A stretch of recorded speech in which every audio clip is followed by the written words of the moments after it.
Hi all welcome to Hadya vlogs.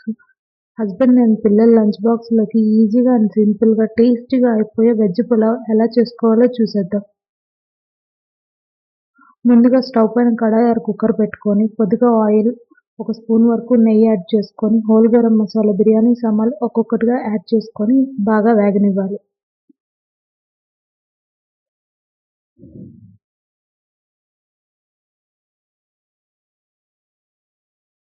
ఇప్పుడు ఇలా వేగిన తర్వాత ఇందులో potato, carrot, sweet corn, onion, ఇలా మీకు ఏ వెజిటబుల్ నచ్చితే ఆ వెజిటబుల్ లైక్ కాలీఫ్లవర్, బీన్స్ ఏవైనా యాడ్ చేసుకోవచ్చు.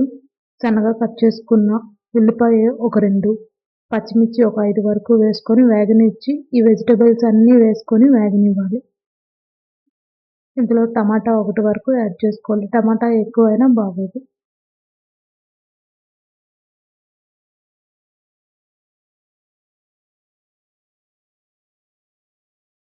ఇప్పుడు ఈ ఉల్లిపాయలు కూడా వేగిన తర్వాత ఇందులో ముందుగా కట్ చేసి పక్కన పెట్టుకున్న ఈ వెజిటబుల్స్ అన్నీ యాడ్ చేసుకోవాలి.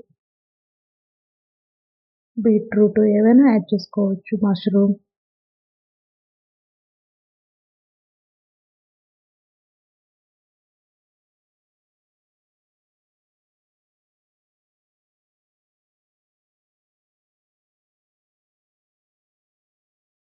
ఇప్పుడు వేసిన వెజిటబుల్స్ అన్నీ ఒకసారి కలుపుకొని మూత పెట్టి మగ్గనివ్వాలి.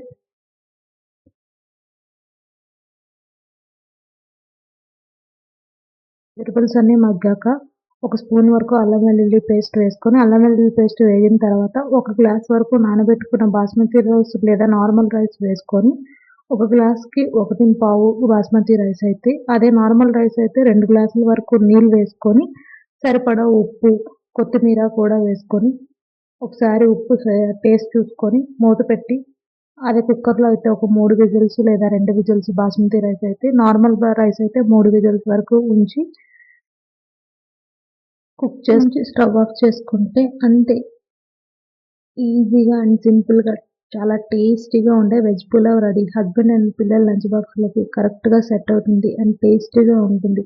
రైతాతో గానీ, ఏదైనా గ్రేవీతో కానీ, లేదా సింపుల్‌గా ఇలా తినేసినా కూడా చాలా బావుంటుంది. మైల్డ్ స్పైసెస్‌తో పిల్లలకి కూడా చాలా నచ్చుతుంది. ఒకసారి ట్రై చేసి చూడండి. మీకు కూడా నచ్చుతుంది. Thank you for watching my video. Please subscribe my channel for more videos.